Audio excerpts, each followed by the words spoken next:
Hello dear friend, how are you? এসো computer শিখি টিউটোরিয়ালে পর্ব 10-এ আপনাকে স্বাগতম। আমাদের আজকের টিউটোরিয়াল কিভাবে ওয়ার্ড ফাইল পিডিএফে কনভার্ট করবেন এবং কিভাবে নোটপ্যাড ফাইল পিডিএফে কনভার্ট করবেন। তো চলুন শুরু করা যাক। বন্ধুরা, আমার ডেস্কটপে ক্লেম নামে একটা ফাইল দেখতে পাচ্ছেন। এটা ওয়ার্ড ফাইল। এটা আমি ওপেন করে দেখাই। ওপেন করার পর দেখেন আমার পেজটা দেখা যাচ্ছে। এটা কিন্তু ওয়ার্ড ফাইল। এই উপরে এই জায়গায় খেয়াল করুন, দেখেন ক্লেম মাইক্রোসফট ওয়ার্ড। অর্থাৎ আমি এই ফাইলটার নাম ক্লেম রেখেছি এবং এটা মাইক্রোসফট ওয়ার্ড ফাইল। এই ফাইলটা আমি কনভার্ট করে পিডিএফে নিয়ে যাব। তো দুইটা অপশন আছে, একটা সরাসরি ওয়ার্ডের ভিতর থেকেই কনভার্ট করা যাবে, আর একটা হচ্ছে একটা ওয়েবসাইটের মাধ্যমে। যে দুইটা অপশনই আমি দেখাবো। যাদের ইন্টারনেট নেই তারা এখন যে অপশনটা দেখাবো এই অপশনে কনভার্ট করবেন, আর যাদের নেট আছে তারা ইন্টারনেটের মাধ্যমেও করতে পারেন। তো যাদের ইন্টারনেট নেই অর্থাৎ ওয়াইফাই নেই তারা কিভাবে কনভার্ট, তারা সরাসরি এই ফাইলে ক্লিক করবেন। ফাইলে ক্লিক করার পর সেভ অ্যান্ড সেন্ড এখানে ক্লিক করুন। এখানে ক্লিক করার পর এই ইন্টারফেসটি চলে আসবে। এখানে দেখতে পাচ্ছেন ক্রিয়েট পিডিএফ এক্সপিএস ডকুমেন্ট, এর উপরে ক্লিক করুন। ক্লিক করার পর ক্রিয়েট পিডিএফ এক্সপিএস এর উপরে ক্লিক করুন।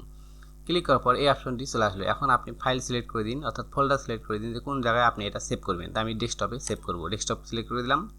এরপরে এই ফাইলের নাম ক্লেম ছিল, ক্লেমই থাক, অথবা আপনি এখানে আরেকটা নামও রাখতে পারেন। তো আমি ধরে দিলাম যে 4-5 লিখে দিলাম। এখন আমার এটা কিন্তু পিডিএফ হবে। ওপেন ফাইল আফটার পাবলিশিং এই বক্সে টিক মার্ক দিয়ে দিন। এখানে দেখতে পাচ্ছেন দুইটা option, standard publishing online and printing. তার নিচে মিনিমাইজ সাইজ পাবলিশিং অনলাইন। এই দুইটা অপশনের মধ্যে উপরের অপশনটা সিলেক্ট করে দিন। তাহলে ওপেন ফাইল এখানে এই বক্সটা ক্লিক করে দিন, আর এখানে প্রথমটা সিলেক্ট করে দিন। দেওয়ার পরে পাবলিশে ক্লিক করুন। ওকে, পাবলিশে ক্লিক করার পর আমার এটা সরাসরি পিডিএফ হয়ে গেল। এখন দেখেন এটা ক্লোজ করে দিই আমি। উপরে দেখতে পাচ্ছেন এখানে লেখা আছে ক্লেম 45, অর্থাৎ আমি 45, এখন যেটা আমি নাম দিলাম পিডিএফ। তার মানে আমার এই ফাইলটা পিডিএফ হয়ে গেছে। এখানে পুরো অপশনগুলো দেখতে পাচ্ছেন। তো এখানে সরাসরি পিডিএফ ফাইল দেখা যাচ্ছে। এটা আমি ক্লোজ করে দিলাম। এখন এই ফাইলটা আপনি কোথায় পাবেন? এখানে তো পাবেনই, এরপরে আবার কোথায় পাবেন? ক্লোজ করে দিলাম। ক্লোজ করে দেওয়ার পর এটা আমার তো মেইন ফাইল ওয়ার্ড ফাইল, এটাও আমি ক্লোজ করে দিলাম। এখন দেখেন এই যে আমার ওয়ার্ড ফাইল যেখানে ছিল সেখানেই আছে। আর পিডিএফ ফাইলটা কোথায় গেল? এই যে পিডিএফ ফাইল পিডিএফ ক্লেম 45, এটা নিয়ে আমি পরিষ্কার জাত নিয়ে আসলাম।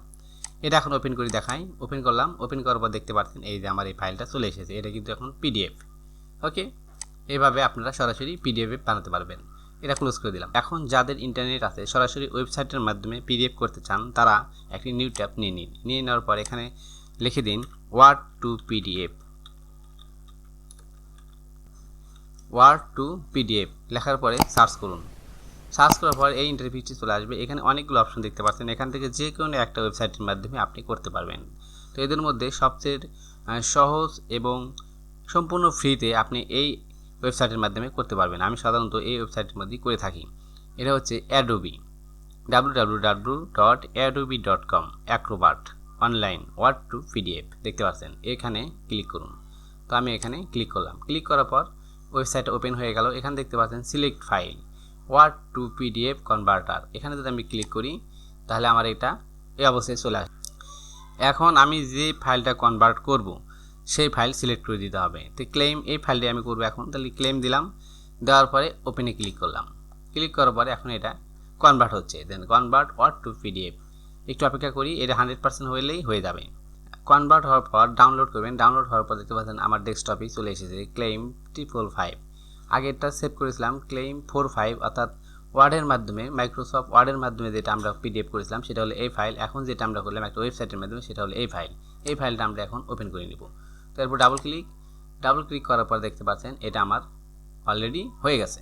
তো এইভাবে আপনারা একটা ওয়েবসাইটের মাধ্যমে পিডিএফ ফাইল করতে পারবেন। তবে ওয়েবসাইটের মাধ্যমে করতে হলে অবশ্যই আপনার পিসিতে নেট কানেকশন থাকতে হবে। তো আবার সিলেক্ট ফাইলে ক্লিক করলাম। সিলেক্ট ফাইল ক্লিক করার পরে এখন আমরা দেখাবো নোটপ্যাড দিয়ে, অর্থাৎ নোটপ্যাডের একটা ফাইল আমরা কনভার্ট করব। এই যে ওপিজি এটা একটা নোটপ্যাড ফাইল। আমি এখানে ক্লিক করলাম। ক্লিক করার পর ওপেনে ক্লিক করুন। এখন আমার ফাইলটা কনভার্ট হতে যাচ্ছে। এখানে দেখতে পাচ্ছেন পার্সেন্ট দেখাচ্ছে, এটা 100% হলে হয়ে যাবে। যতক্ষণ আমরা অপেক্ষা করি।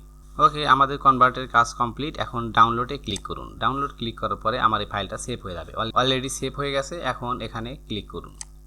ক্লিক করার পর আমরা দেখতে পাচ্ছি পিডিএফ ওপিজি, এটা আমরা ওপেন করে নিব। ওপেন করার পর দেখেন আমার এই নোটপ্যাডটা অলরেডি কনভার্ট হয়ে পিডিএফে চলে এসেছে।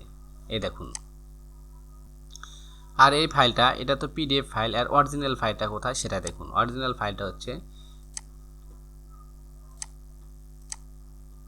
এই যে ওপিজি, দেখেন এটা ওপেন করে দেখি।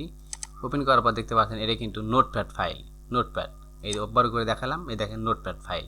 এই ফাইলটা কিন্তু আমরা কনভার্ট করে পিডিএফে নিয়ে আসলাম। তাহলে আমরা সরাসরি ওয়েবসাইটের মাধ্যমে থেকে, ওয়েবসাইটের মধ্যে থেকেও ফাইলটা খুঁজে পেলাম। এরপরে আপনি যদি ওখান থেকে ক্লোজ করে দেন, তাহলে কম্পিউটারে এসে ওপেন করেন। ওপেন করার পরে ডাউনলোডের উপর ক্লিক করুন। এটা ওপেন করার পর দেখতে পাচ্ছেন প্রথমে ওপিজি ফাইল, অর্থাৎ আমরা যে ফাইলটা কনভার্ট করলাম এই ফাইলটা এখানে পাওয়া যাবে। তো এইভাবে আপনারা সরাসরি ওয়ার্ডের মাধ্যমে কনভার্ট করতে পারবেন পিডিএফে, এবং কোনো একটা ওয়েবসাইটের মাধ্যমেও কনভার্ট করতে পারবেন পিডিএফে সম্পূর্ণ ফ্রিতে।